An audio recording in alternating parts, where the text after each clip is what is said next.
তো গাইজ আমি এটা ৰাধা কুমাৰী মন্দিৰ আৰু নিধিবন গৈ আছোঁ। তো আমাক পিলপিলি লৈ যাই আছে, তাৰ চাই থাকক।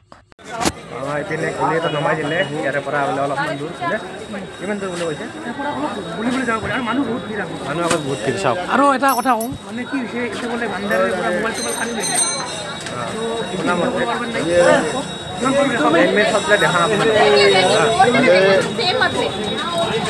তো গাইজ এইটো আমি আহি পালোঁ শ্ৰী ৰাধা কুমাৰী মন্দিৰ। গাইজ ইয়াত মানে বহুত গান বজাই আছে, কপিয়াত আহি যাব ন, সেইকাৰণে মানে মিউট কৰি দিছোঁ হা। আপোনালোকে নজৰাটো এনজয় কৰক। গাইজ মানুহ চাওক, মানুহ ভয়ংকৰ মানুহ একদম।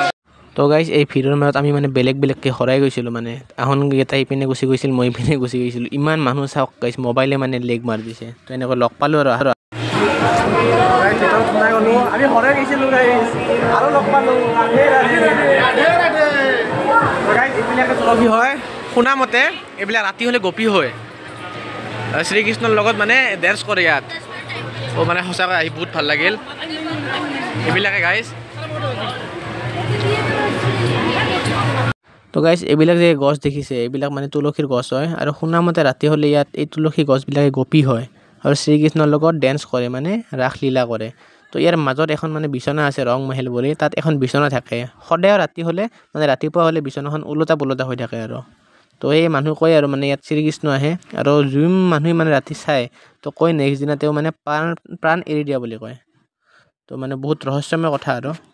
তো ইয়াত মানে বহুত গান চান বজাই আছে মানুহবিলাকে, সেইকাৰণে কপিৰাইট লাগিব বুলি মই আৰু মানে মিউট কৰি দিছোঁ, মানে মিউট কৰি ডাবিঙে কৰি দিছোঁ। মানুহ মানে বহুত মানুহ হৈছিল আমি যোনদিনা গৈছিলোঁ, সেইপিনে চাই।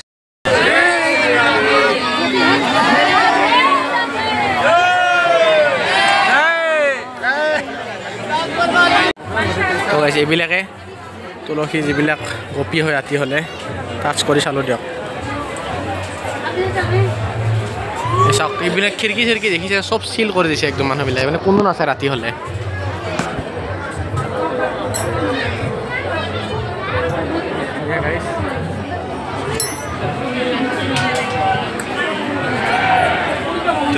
তো ঘূৰিলোঁ আৰু ইয়াৰে মেইন নিধিবনৰ ভিতৰত। তো আপোনালোকক একবাৰ জুম কৰি দেখাই দিছোঁ, এই চাওক ইয়াতে। আৰু গাইজ ইয়াতে মানে ৰাতিপুৱা হ'লে ভৰিৰ চিনো দেখা পায়, মানে যিমান একদম মানে মানুহ ডেন্স চেন্স কৰে যেনেকুৱা হয়, পূৰা ছেম এনেকুৱা হয় একদম।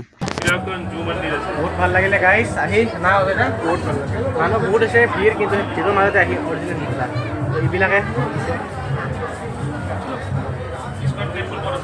আৰু শুনামতে গাইজ ইয়াত মানে এডাল গাছৰ পৰা এডাল গাছৰ সূতা বান্ধি থৈ দিছিল হা। তো নেক্সট দিনা ৰাতিপুৱা ছিঙি থাকে এইবিলাক।